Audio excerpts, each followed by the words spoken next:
கீழ்காணும் எல்லைகளை தேவைப்படும் இடங்களில் லோபிதாலின் விதியை பயன்படுத்தி காண்க.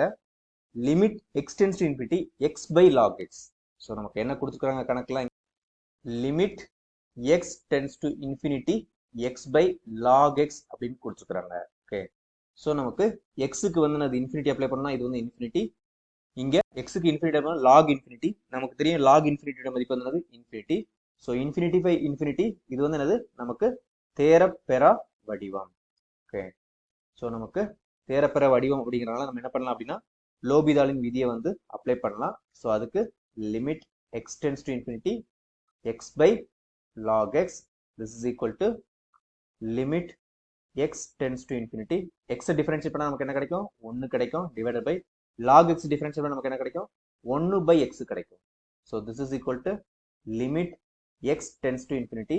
இங்க பகுதியில் உள்ள 1 பை எக்ஸ் ஆனது நமக்கு என்ன போயிடும், இங்க மேல போயிடும். So limit x tends to x. So this is equal to infinity. Okay, so நம்மளுடைய சொல்யூஷன் வந்து என்னன்னா வந்து இன்ஃபினிட்டி தான். So limit x tends to infinity x by log x this is equal to infinity. So இதுதான் வந்து கண்டுபிடிக்க சொல்லியிருக்காங்க, அதை நாம கண்டுபிடிச்சிட்டோம்.